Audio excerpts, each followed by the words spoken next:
answered and said, "You are the Christ, the Son of the living God." Jesus answered and said to him, "Blessed are you, Simon Bar-Jonah, for flesh and blood has not revealed this to you, but my Father who is in heaven. And I also say to you that you are Peter, and on this rock I will build my church, and the gates of Hades shall not prevail against it." So far the text. Let us pray. Our Father and our God, bless this simple witness. Charge it with your power, to wit men and women may be healed, delivered, and set free. God, I thank you for the opportunity to share your word with your people. So I yield my entire self to you, and I say, God, that you would take and amplify my intellect studies, experiences, passions, and struggles. Use them, God, to communicate your word with power, clarity, and relevance. In the name of Jesus, amen. You may be seated in the presence of God. I won't be before you very long. Upon this line.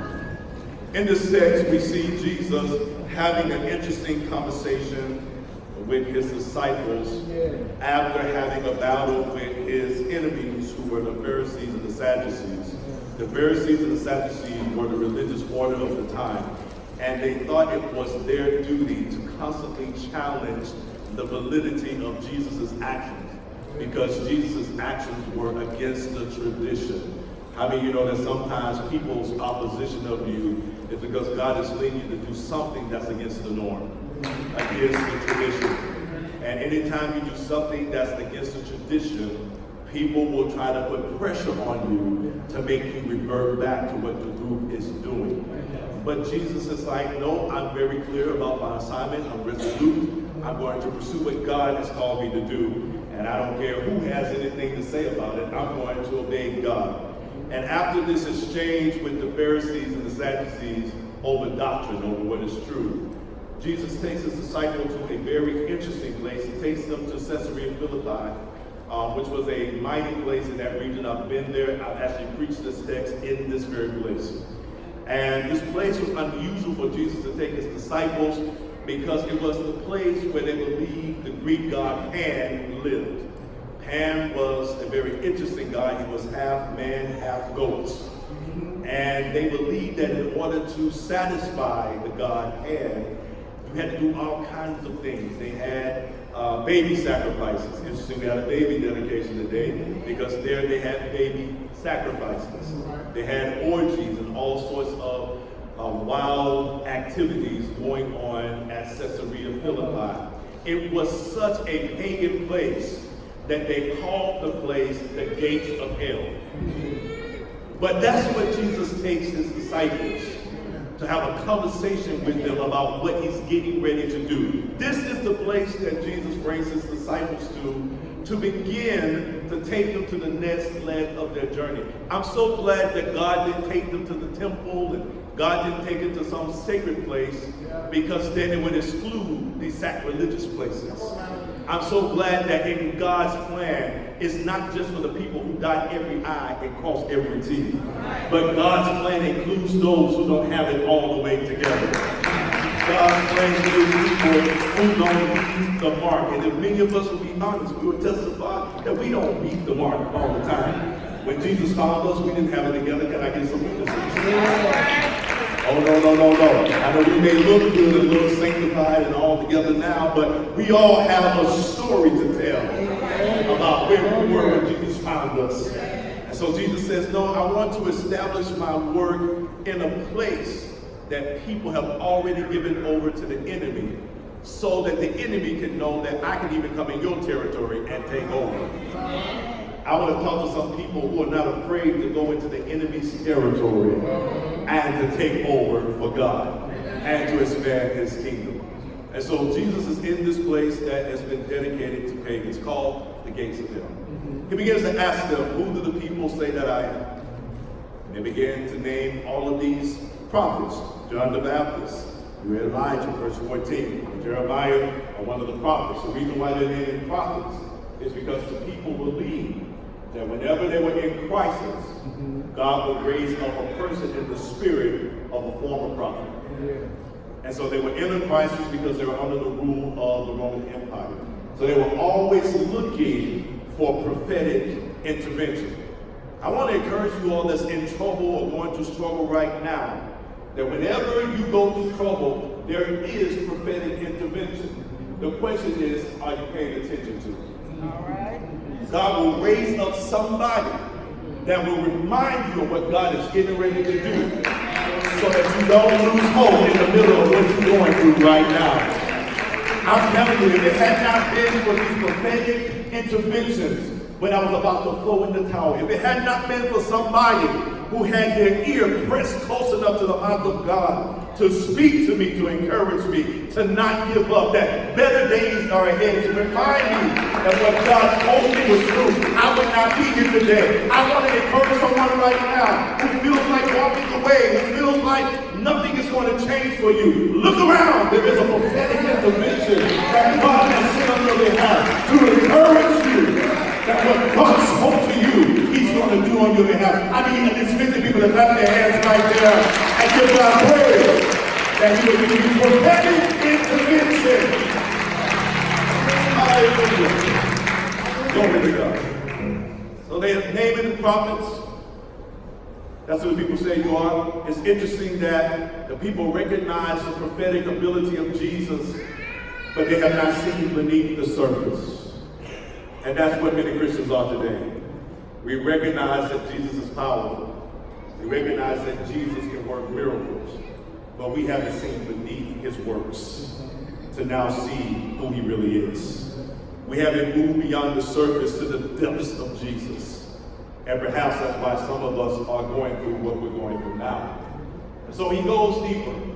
You've told me who the people say that I am, but they're not that close to me. So of course they can observe my works. But you are close to me. You're close enough to me that you can see past what I can do. You're close enough to me that you can see past me taking a boy's lunch, fish sandwich, and feeding over 5,000 people. You're close enough to see past that, right? I'm just hoping that you are close enough to see past the fact that I can spit in mud and make a little salve and put it on the eye of a blind man and he can see. I know you're close enough to me to see beyond the miracles I've worked. Who do you say that I am? I want to ask you, beautiful Christian people, who do you say Jesus is? Do we really know who He is past what He has done for us? Many of us have great testimonies of what He's done.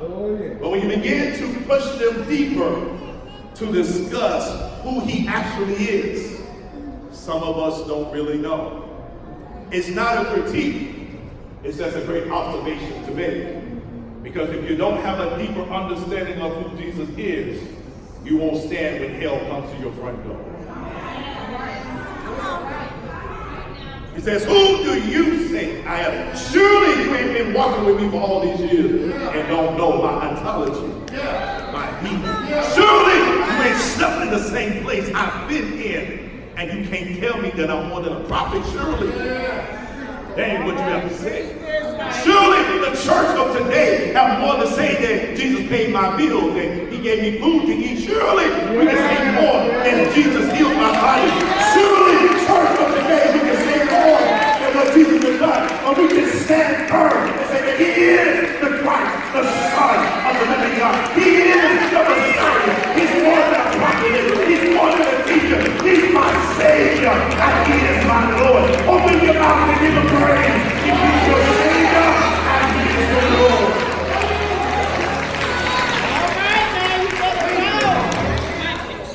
Surely, we haven't been in church for 15 years and still don't know who He is beyond His works. Who do you say I am, disciples? My students. They stood there just looking as crazy can be.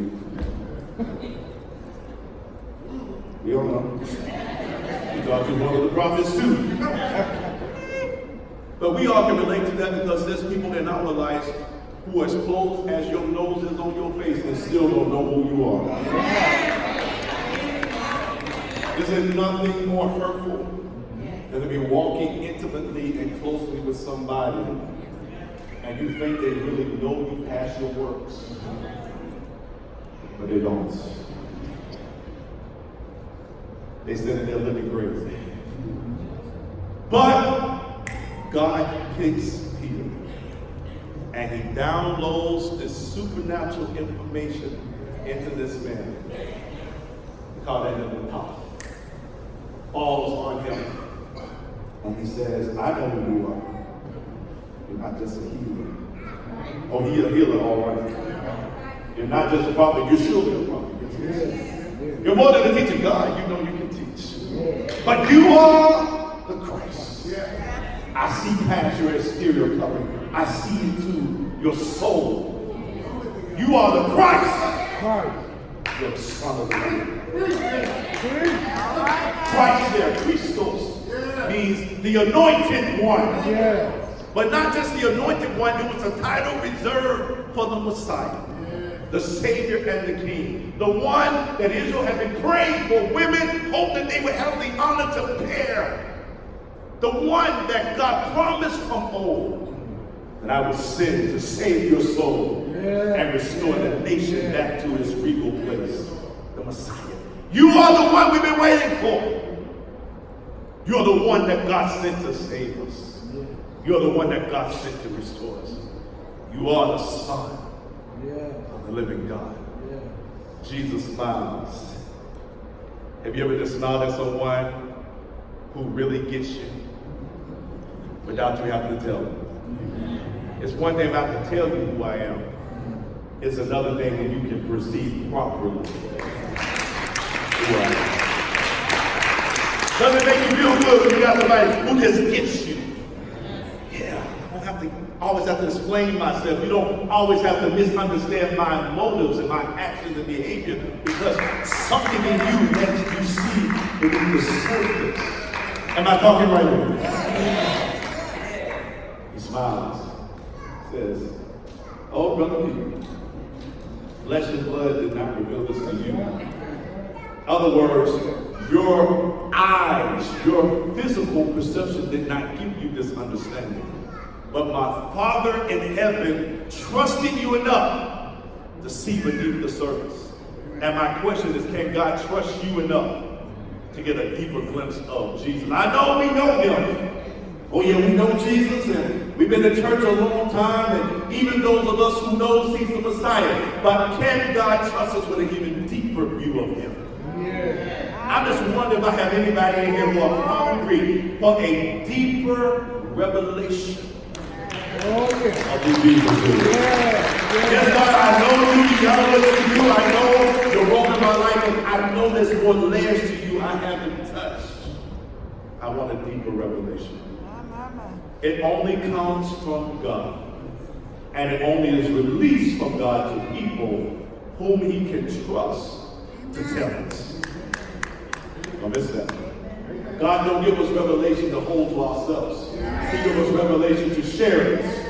Some of us, God can give us a revelation because we won't share it. We're just holding to ourselves. Can God trust you to tell the revelation? Even if it's something that nobody else, none of Peter's colleagues had the insight but him. And sometimes it's scary to speak something that no one else is speaking. But if God's going to give you a revelation, He has to also know you're going to share the revelation. Even in the midst of your colleagues, He shared it. God gave it to you. He says, I'm going to change your name. You're no more Simon. You're no longer a pebble. We'll get more into this as the month goes along. But I'm going to change your name to Rock. Petra, Peter. Rock. You are the rock. And upon this rock, I will build my ecclesia. I will build my church. And the gates of Hades will not prevail. What he was really saying was, the revelation that you got about me, that was beyond what I can do, is going to now serve as the foundation for the called out ones.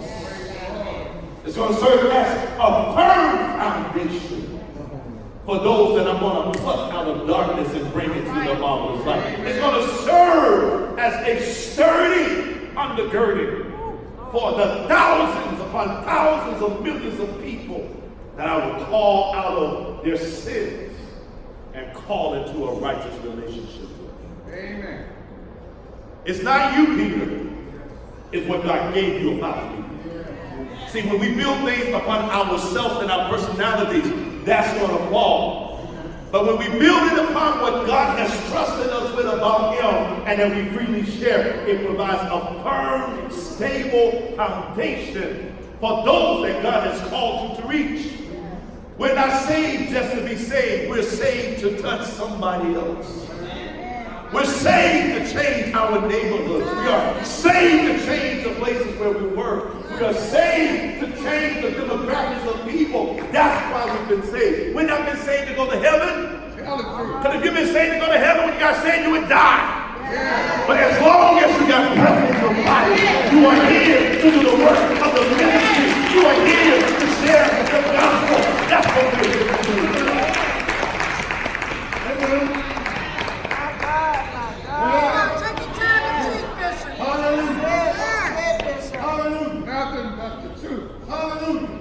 It says, that understanding of who I am beneath my works.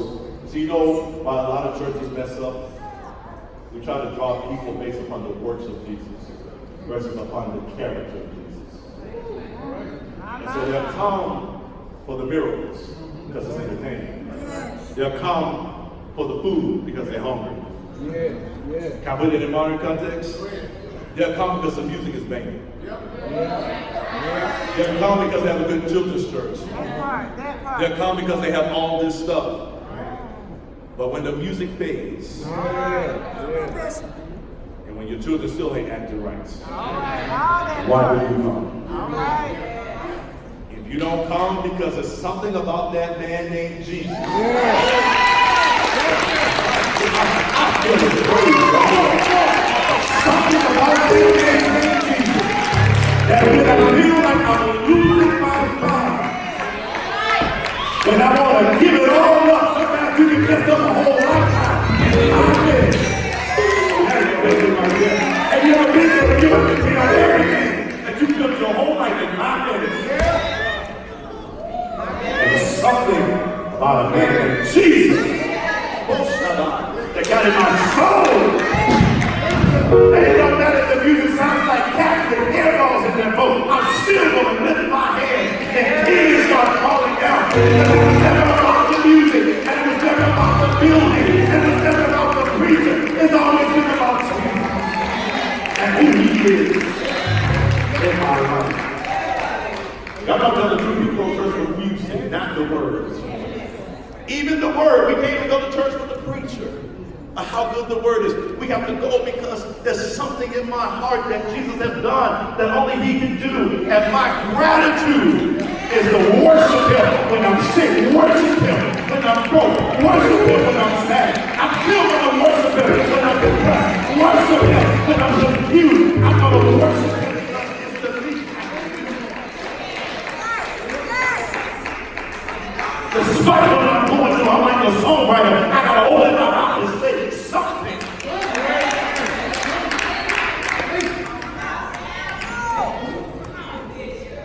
And when you don't have that deeper ontological understanding of who Jesus is, ontological is something that means being. I paid a lot of money to learn that word. The being of Jesus. If you don't have that, when hell shows up at your door, you won't be able to stand. And the reason why some of us are wobbling under the pressure of hell is because our revelation of Jesus is not deep enough. And God sent me here not to judge, but to lovingly encourage you to seek God for a deeper understanding of who He is. Because guess what? Hell is coming if you want it to or not. The Bible says He reigns upon the just This theology that tells us that because you're saved and you go to church and you're a good person, you're never going to go through anything is a lie. It's not true. You're going to go through things. But your ability to stand firm in the midst of the gates of hell. Gates in the Bible represents the market. And what do we do in the market? We do business. So when hell starts to transact its business against you, see, maybe I ain't had hell do business against you before. I mean, the greatest devils in hell, demons, come and do business against your children, against your health, against your finances. How do you stand when it looks like you're about to lose it all? It's because your revelation of who Jesus is so deep and so firm that even when things try to pick you up and slam you down, you still stand after the slam. When you lose it all, you can still lift your hands and praise Him because your understanding of Jesus is deeper than a sound. It's deeper than an experience. It's a knowing in your gut that sometimes you can even explain His word.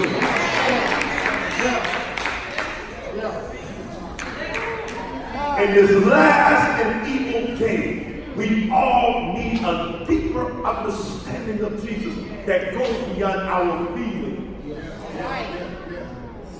Your understanding of God is emotional deep, that you won't last in these last days.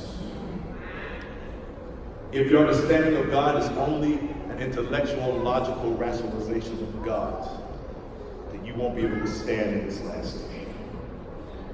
You got to have something that's downloaded from the throne room of heaven that comes by way of the Holy Spirit, that attaches itself to the core of who you are, that says, come hell or high water, come a whole lot of money or negative money. Some of y'all got negative money right now. Look at here, don't tell nobody this is negative money.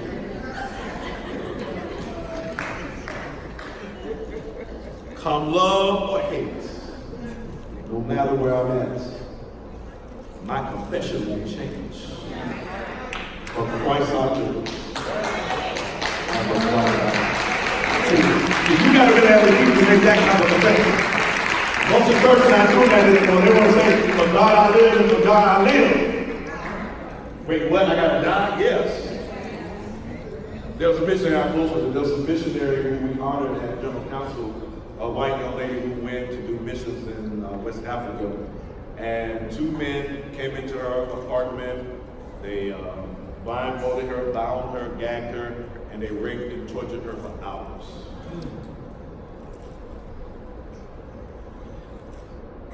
She came back to the States and took her years to get herself back together. And then the Lord woke her up and said, you know, I want you to go back into missions.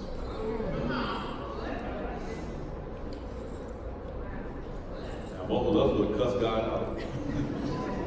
God, I love you, but you're crazy. I'm not going back. But when you sign up for this, you got to be all the way in this. Now, y'all know what that's like when we out there in the world, whatever we was in that thing. If my friend got into it, we was getting into it with them, even if it meant we were going to jail, it didn't even matter. Oh, come on. Your heart gonna say we're going around there to get girl together, mess with your man girl right there with you. Let's go get it.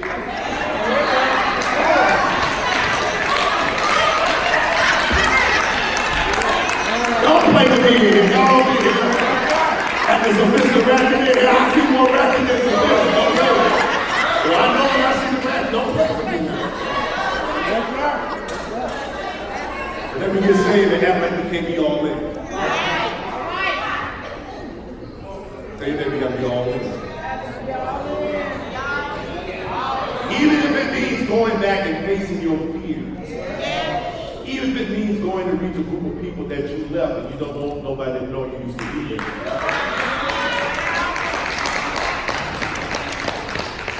We went back to the missions field, and in a matter of months, she ended up being the senior pastor of the church in Asia, leading several homes for women and leading businesses. In the midst of her tragedy, God highly exalted her.